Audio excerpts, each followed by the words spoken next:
So this is a beginner's tips video. I've already done one on the Vietnam War helmet, which is there. Now I wanted to do one to help beginners like myself, going that these are my only helmets on World War II, full World War II helmet, and this one has the US Marine Corps helmet cover, as you can see. Spin round so you can see it. So, the cover, the US Marine Corps in 1942 adopted a camouflage for the use on this M1 helmet. There are two sides to the camouflage, and I'll show you in a moment the other side. This side is the green side. They were sewn together down the middle to create a dome shape that goes over the helmet like that. And then there's flaps on the inside to help keep the liner and, well, to keep the cover on basically, which is sandwiched in between the helmet and the liner. The green side, which is on now, was used for jungle environments. That's what they aimed it to be for. So that was used in like the Solomon Islands and Saipan. And then the brown side, which is the other side, that was mainly used for beach and desert environments. And if you ever see any documentaries or films, and I'll add some clips now, of Iwo Jima, they were all wearing the sand, or the beach side, sorry, the brown side. The cover was made from a herringbone twill cloth.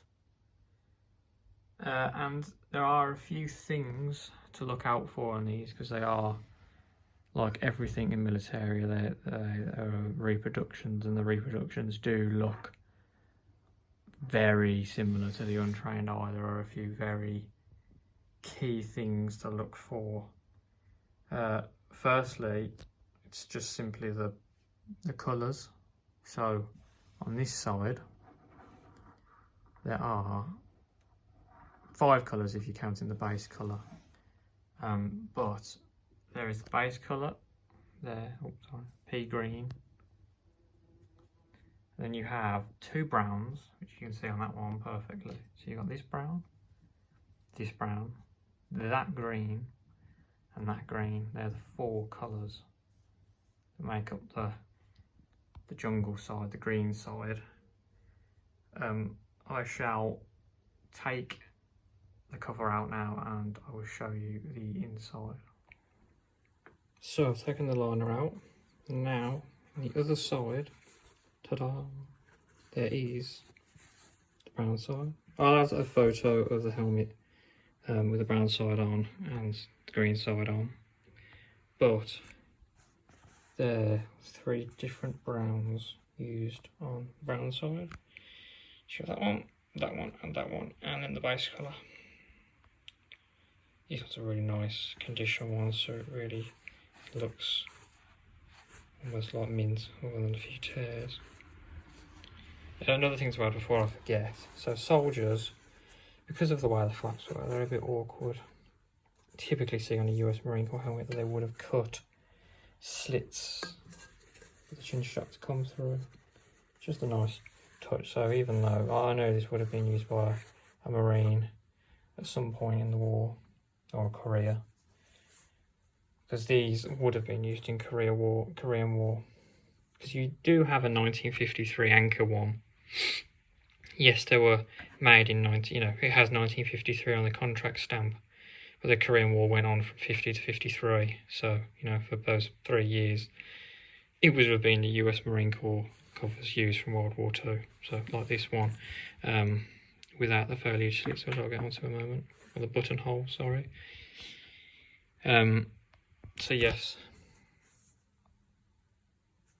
sewn through.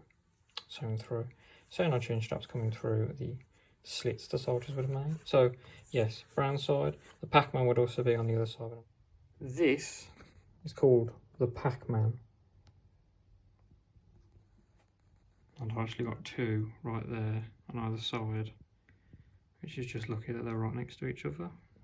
one either side of the seam. That is called the Pac-Man.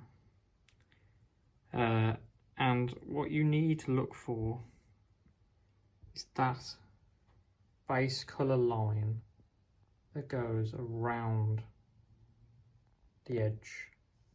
Where is it? There. That line there that goes around there. Because I've seen a lot of videos and forums where it would simply just be on this, and you want it to sort of look Pac-Man like. You don't want it to sort of be literally like a Pac-Man, as in like a V and then round. You know, it sort of has to have sort of a crescent moony sort of shape to it, adding to the colours, and then the base colour line going around. That is another way of finding out whether there is an original US Marine Corps cover. So there you have a Pac-Man on the brown side, and as you can see, the base colour of the brown side follows it round. So a nice indicator of an original using the Pac-Man technique. So here is another indicator, the final one, the stitching. It's all about the stitching. So you have this very neat, nice, on the green side, which would go around there. Really nice, just nice stitching, just exactly like that. And then on the brown side is where the zigzag is, and you can see that the zigzag one is just like that, and that will go the whole way around. They're really good indicators to know whether the stitching, if it's all big, it looks bigger than that, it should be around that size. And then you have the centre stitching is a symmetrical dome, two halves stitched together, and they would have been stitched with this chain of two that go perfectly over the edge, and they would have been, see how the stitching is? Both sides, chain stitched, very neat, exactly the same length of stitch each one. And those with the Pac-Man and the stitching, and just the overall look of the colour and the herringbone cloth. That are the indicators of an original US Marine Corps cover. Now there is a lot of controversy over which covers came first, and I'm not even sure, to be totally honest, but on what I've read on all the different forums and the one documentation which I'll put on the screen or in the link now, it sort of speaks for itself that the covers without the foliage, the buttonholes, which are those, they don't have them on. They're late war. I've sort of read through so many forums that have gone on for years, but you know, if you want to think that yours is, you know, you can. I just think mine's that. So people will probably agree with me, people who won't, but who actually knows? It's all just speculation of which one came first. So there was ones without buttonholes, which I have, and there are ones with buttonholes, 8 either side, just like the Vietnam one, and then they have a buttonhole vertically here in the flaps. So that's one thing to look for if you have a button. I think there was ones without the vertical with the buttonhole, so they had buttonholes, ones with the on there, then they just had the buttonholes with them without on the flaps, and then you have the blue anchor frog skin covers, US Marine Corps covers, and they would have it stamped just like the Vietnam ones there. But yes, mine is a non-buttonhole. Here you see the leather chin strap. It's typically worn on the front like this. It's mainly just to keep the liner and the helmet attached as on my Vietnam one. But key thing of being able to date it is all down to this buckle. Now, the buckle changed throughout the war. In fall of 1943 to mid-1944, the lip of the buckle was flat. So you can see there that it's rolled. It was also painted OD green, so it's a green buckle. So in the fall of 1943 to mid-1944, there was a flat lip buckle and it was painted OD, painted steel. So it was a steel buckle. And then in mid-1943 to 1944, they made it still painted OD green steel, but it had a roller edge, and that is one there, the roller edge. And then in mid to late 1944, the leather chin straps were painted black and had a roller edge, which is what this one is. They weren't made with steel anymore, it was made of brass. You can see.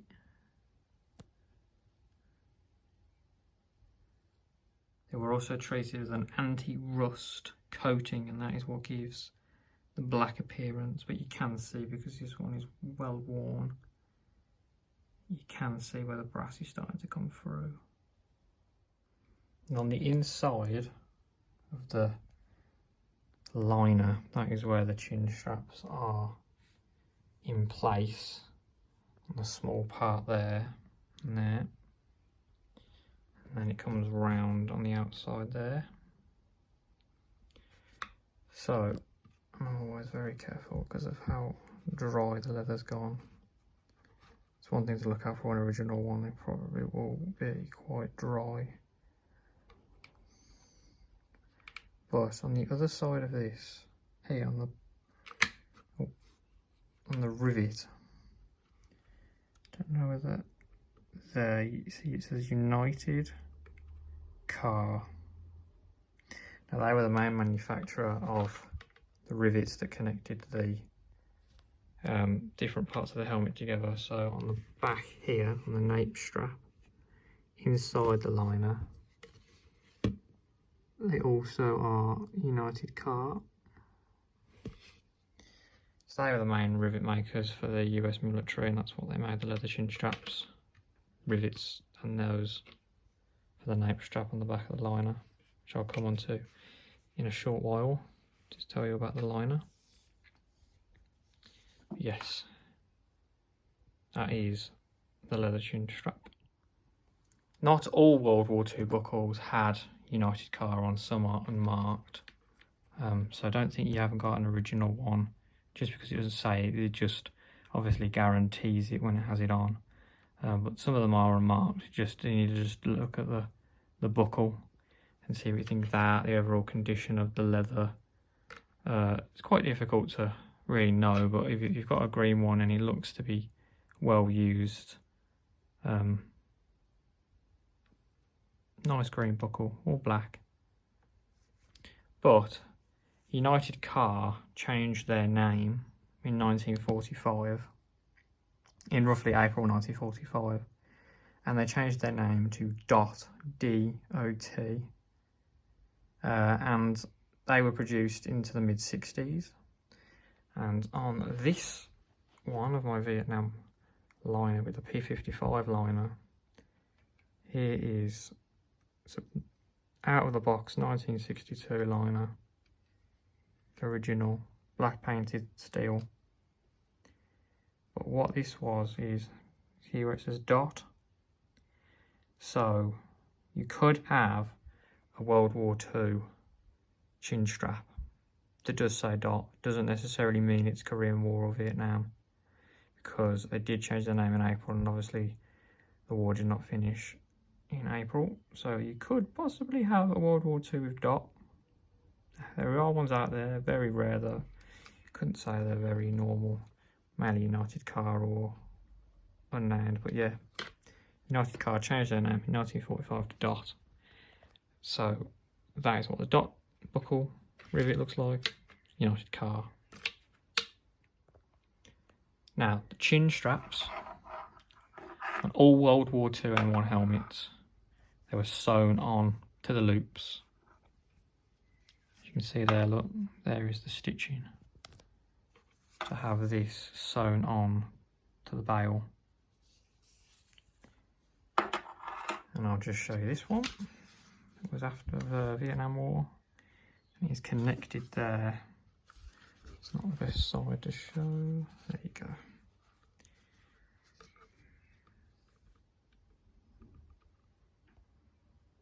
So they were sewn on. World War II chin straps were sewn on, and they were initially dyed an olive drab, OD3. This is OD3. See the colour? See the colour difference? So the early chin straps were this colour. It's technically a green khaki, but in practice was produced in varying shades of khaki and greenish, so it's typically this colour, even though it's OD3. It should be green, it's more of a sandy colour. I don't know, that's what it is. And then 1943, a decision was made to phase out this OD3 in favour of an OD7, and the OD7 is this colour, so the green colour, just like the webbing on the inside of there, so it was a green colour. By the end of 1944, the new colour change was implemented. This change was not completed overnight by all manufacturers, as the old number 3 material was normally used until exhausted, so until they basically ran out. No point changing it over if they still had ones left. And from that's really all I can say about that with the colours. But then you come on to the buckle, this buckle here, which then attaches to this one, which is called a J hook, for the fact that it looks like a J. That comes together, difficult to do with one hand, and it basically it would slot into there, and that is then it, and it would just simply come undone like this. So from 1941 to late 1942, the chin strap buckle was made from a brass casting, which is this. This is the buckle, and it was made from a brass casting, and you'll be able to see that if some of the paint was to wear off. You see the brass like on the leather chin strap. And after 1942, a simplified buckle was developed to ease construction and conserve the brass. The new buckle was made out of steel, painted black, with the same anti-rust coating that was given, which is like this one. This one was black, painted black. That's what it looks like. And then I'll go back to the J hook. Just to say, then they changed it because there was talk going around that if an explosion was to have happened, it would have, the chin strap wouldn't have released, and it possibly would have taken your head off with the helmet if you had the chin strap around, which wasn't really common. It was used, but it was common to use by the Marine Corps. The Marine Corps let them dangle, or they had them round. It was the army that were to wear them around the back of the helmet, like that one. That's why I have these two dangling down unattached, because these are both my Marine Corps helmets with my Vietnam Marine Corps colour, which I've got a video on, and I've got it out on the beach side. And then I like to wear this one on the green side. I will change it. I don't really want to change it. I like to keep it the same. But anyway, so with this on the chin strap, they had something called T1 ball. So you can see where it was, where the old buckle was, because it has, it has the same look. like that. But he added a ball, it's T1 ball. So basically that would then go in, and if there was an explosion, it would pop out of the chin strap, and it wouldn't take your head clean off. They'd change the J-hook slightly. So there's a World War II J-hook. And there's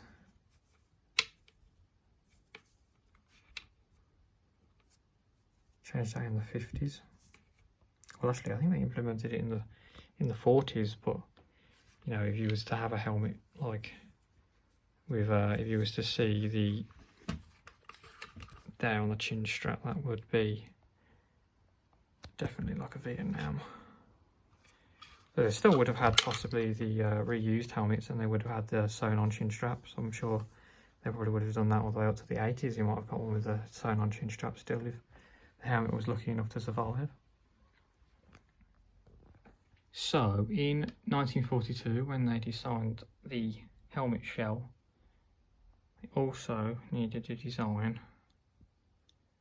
a liner to go on the inside of the helmet for the soldier's head to sit in. And the first liners produced were fibre liners. McCord subjected the fibre liner to its co-developer, a company called Hawley Products Company. So Hawley were the first liners, and they were fibre liners, and they had a suspension and webbing nylon, I think was on the first ones, and they manufactured 3.97 million liners from McCord. 3% of those helmets were subcontracted then to another company called the General Fibre Company. So they were the first two makers of US M1 liners in World War II, Hawley and General Fibres. And then the contracts for the first plastic liners were made in February 1942, and the initial production went to 4 companies, and one of them is this one. So it went to Inland Manufacturing Division of General Motors, and they produced approximately 1.9 million. Westinghouse Electric and Manufacturing Company, which were the biggest producers, they produced approximately 23 million. This one here, which I have, is a Mine Safety Appliances, and they produced between 2 and 4 million. And then the other one was the St. Clair Rubber Company, producing approximately 1.3 million helmets. In April 1942, they added more companies to the contracts to make US M1 liners. K-Pack Manufacturing Company producing approximately 2.4 million. Firestone and Rubber Company producing approximately 7.5 million. And the Hood Rubber Company producing only 206,000. Oh, sorry, and the International Molded Plastics producing approximately between 2 and 4 million. And the Seaman Paper Company producing approximately 2 and 4 million. The Hood Rubber Company and the St. Clair decided to produce low pressure liners instead of high pressure liners. The high pressure liners stood up much better in combat. They weren't the early liners were the fibre liners, were made of almost basically cardboard. The low pressure liners weren't really made of like hard quality, same high quality that the high pressure liners were. It was just basically the way that they were produced. The high pressure liners were applied by steel. The low pressure liners were not, and if they were, I couldn't say that they were very good. So on the inside, and I've got my other one there to show the difference. So firstly, you look at the liner, you see a nice big hole, and on this one, you do not. So that is called an eyelet, and it would be where the rank goes. So you'd have a captain or a lieutenant's bar that would go through there. basically a rank hole. It's called the eyelet, and you can see on this one, on the P55 liner, they removed it. So it's good if you're looking to buy a helmet and it's got an eyelet. It's looking good that it's World War II. And then you have the inside. I'll show the differences between the inside of these. So this one being the World War II. So as you can see, the colour difference. So as I said before on the leather, on the chin straps on the helmet, it was an OD3, and this one is an OD3. So you've got the different parts of the helmet on the inside. So the webbing, general suspension webbing, this part. You've got the headband, where the head would go. Nape strap at the back, gives the wearer a bit more support. And they typically, if you like a nice nape strap, this one's really worn, but there are small and the manufacturers on the back of there. So if you look at the back of your nape strap, it should have one on. And then that brings me on to the A washers.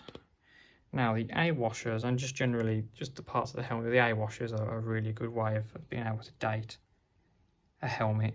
They didn't actually start off as an A washer. They were rectangle and painted. They're the early liners, 1942 liners. But my A washers are black. So as the war progressed, so did the washers. And the earliest ones, they exhibited a non-painted, as rectangular washers, like I said. And then in mid-1942, the manufacturer swapped to an A-shaped washer, which is like the ones on this helmet, and just basically like on that helmet, but they're not in nice condition as these ones. They changed, and then in mid-1943, they painted them green, painted the steel green, and then they were followed by blackened brass A washers, which are those. Blackened brass. It's quite a late war liner. It still has the OD3.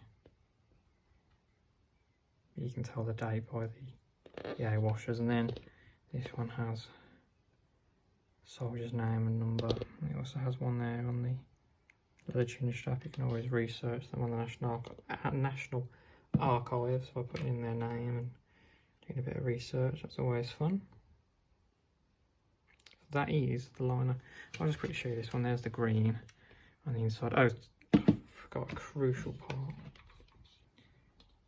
In there, on the crowns, if you're looking at the helmet, right in the centre of the circle, can't really see it. There is, you can see it there in the light. That is the MSA logo for the manufacturer. So if you see any of these, they are World War II, Westinghouse and K-Pack. So if you see a double stamped, that would have been a reused liner that would have been given to either Westinghouse or K-Pack, and it would have been restamped and it would be reused. As you can see on this helmet here, and I've done this on my other video and I got it wrong, it's Marmac Industries Incorporated made that one, but on the focusing on the World War II one, this is what a World War II liner would look like. It's not a paint, it would have been repainted with a decal added. That is the US M1 liner. So in World War II, there were 3 manufacturers who made these steel helmets. Steel was manganese steel. I'm pretty sure that's how you pronounce it. But there was 3 manufacturers who made them, and the first one being McCord Radiator Manufacturing Company, who made approximately 20 million helmets between June 1941 and August 1945. The other one, which I will get onto now, which is a Schluter. So Schluter, or another manufacturer, Schluter Manufacturing Company, they produced 2 million. So McCord made 10 times as many. and Schluter actually only started in Jan of 1943 to August 1945. And then finally, a company called the Parish Pressed Steel Company, they only made 60,000 helmets between July 1945 and August 1945, so a very small window. And I will now show you how to distinguish between the two main manufacturers of Schluter and McCord, and so this one is a McCord. Before I do so, here is what is called the rim. Now this one is called a front seam, because the seam is at the front. Unlike this one, where you do not have a seam at the front. This one is a rear seam. There is the seam at the rear. So, the rim seam, it refers to the reinforcing strip of metal protecting the bottom edge of the helmet where they meet together. And then from 1941 to late 1944, the seam met in the front centre edge of the helmet, like this one, and also that one there. But this one is easier to show because I have the cover off. So yes, late 1944, and the seam met in the front of the helmet, and the rim was made of stainless steel, and you can see that stainless steel there, really nice shine, which is not good in World War II, as the shine excessively exposed the wearer, especially when they were just wearing it like this. So it was in 1944, an attempt to fix this problem was to paint the rim the same, so to make the rim, sorry, the same, out of the same metal as the helmet. So like this one, they actually made it out of the same. So there is not a stainless steel rim there, that is a manganese steel, and you can see the paint has not come off at all. Exactly the same colour, whereas this one has.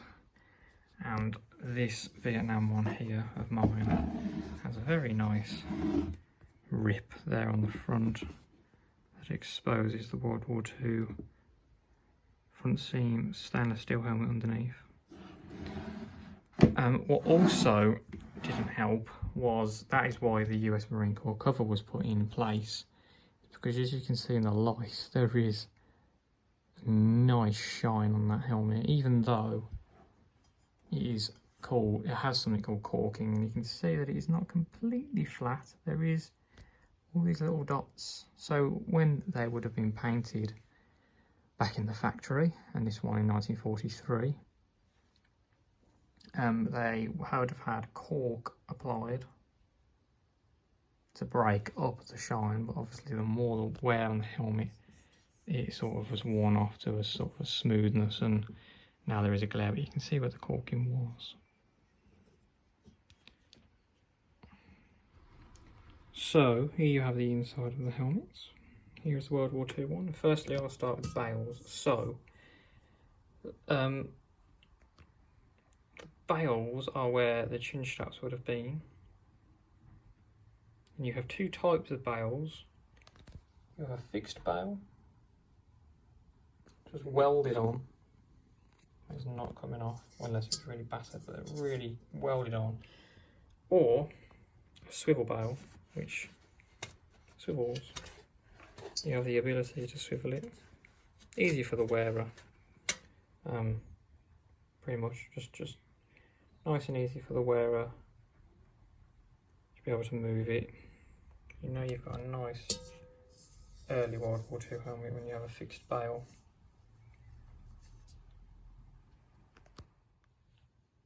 They were known as a welded fixed loop. Collectors, you know, just call them fixed bales. McCord utilised slightly different varieties of fixed loops throughout the war, whereas the shape of a Schluter fixed bale, which I unfortunately don't have, they remain pretty much the same. In November 1943, a new style chinstrap, which was a swiveled loop, allowed more movement, and that was in November 1943 when they changed that. But it was slowly implemented, just like the use of the chinstrap. So, if you have one that's like 1944, but it still has a fixed bail, it might just be early 1944. But they changed that in 1943, of late 1943. And then, a nice way of being able to check it, because there are ways of being able to give an approximate date on the month for the year of when they were made. So on these two, you want to look down here at the front, and you want to look possibly just slightly on the inside, and there it is, 639A. So it would have had a number. McCord's had heat stamps that went from 0 to 1300, 1300, and then they were followed with a letter. In this case, it is A. You can see the font there, which is quite key, known on a McCord. This one is 1943, for the fact that it is a fixed bail, stainless steel, with that heat stamp. Heat stamp could have told me that there before I even looked at the bails, but I would have known it should have had fixed bails. For the fact of its date. Here's the bail, the paint has actually slightly come off. There are actually ways, they were actually pressed to know the centre marking. They did actually press a small hole. Chinstraps cover it up quite well. You can slightly see, but they pressed a small circle on the rim, and that was basically just to give the welder to know where it's centralised in the middle. So if you do have a helmet, it has swivel bails, and it has the small circular stamp, which the Schlüters did not. You could know then if it has swivel bails and it has the small indent on the rim, you can know that was a fixed bail and it's either been changed or damaged and made into a swivel bail, possibly maybe a reused one in the later stages of the war, Korea or Vietnam. But then with a Schlüter, you come down to the rim, and then initially, look, there it is. So the Schlüters have an S just there with the numbers, and it's 537A on there. Schlüters have a higher font. The font was higher than the McCords. There's a clear difference of the size, difference of the lettering, but typically, the best way of knowing whether you've got a Schlüter is it will have an S right here on the brim inside. Could be there, could be there, somewhere in this area. To get onto the parish, which I don't have because they're very rare to find, they had a P here on the bail. Could be anywhere around here, just depends on the helmet, but there will be somewhere an indicator of who made it on the inside. It doesn't say McCord, but you can tell by the font. The Schlüters did not exceed the heat number of 600 purely because they didn't get to, unlike the McCords that did, because they got to 1300, 1300, and the Schlüters did not make 600. And that is everything, I think. Just going to check my notes. There, I think there's everything I could possibly cover to try and help people just like me as a beginner on a World War II helmet. And in this case, it has been added of the fact that it is a US Marine Corps with a beautiful US Marine Corps cover. So I hope you've enjoyed the video. Please feel free to ask any questions or because I probably have missed something, you know, to pick me up on something and say, you missed that. You missed that. I was like, you know, I'll put my hands up and I just want to learn. It's all about learning. So if I can just learn. Being in the UK, I don't really get my hands on many helmets. I haven't been able to go to any fairs. So these are my 3 helmets and I love them. All World War II shells, 2 Vietnam and 1 World War II, 2 US Marine Corps. US Marine Corps